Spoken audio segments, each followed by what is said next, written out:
মহাখালীতে অবরোধ প্রত্যাহার করে ফের সড়কে নামে তিতুমির কলেজ শিক্ষার্থীরা।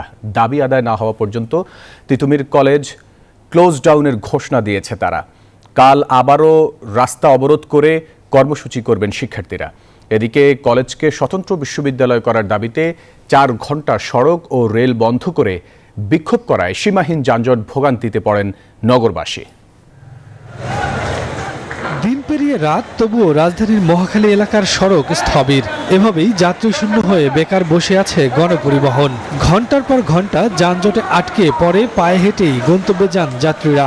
শহরের গুরুত্বপূর্ণ এলাকা ব্লকেট করায় যানজট ছড়িয়ে পড়েছিল বনানী, আমতলী, গুলশান এলাকায়ও। যতদিন না আমাদের কমিশন গঠন না হবে ততদিন পর্যন্ত আমাদের আন্দোলন চলবে। বছর প্রায় 2 মাস রয়েছে ফার্স্ট ইয়ারে, এখনো পার হতে পারিনি। কারণ এই সমস্যাটা কিসের জন্য? এই সমস্যাটা অবশ্যই ঢাকা ভার্সিটি আমাদের এইভাবেই সেশনে আটকায় রাখছে। তিতুমির কলেজকে বিশ্ববিদ্যালয় করার দাবিতে দিনভর অবরোধের পর সোমবার রাতে নতুন কর্মসূচি ঘোষণা দেয় আন্দোলনকারীরা।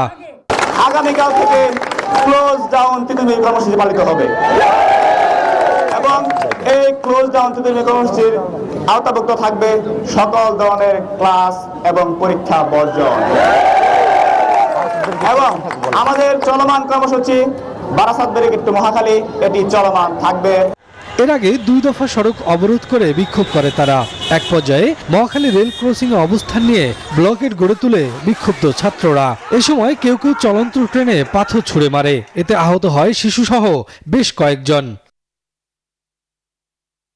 এদিকে দিনভর বিক্ষোভ ব্লকেটের কারণে যানজট মহাখালী ছাড়িয়ে পৌঁছে যায় বনানী পর্যন্ত। এতে ঢাকার সাথে সারা দেশের রেল যোগাযোগও ব্যাহত হয়। শফিকুজ্জামান রুবেল, নিউজ 24, ঢাকা।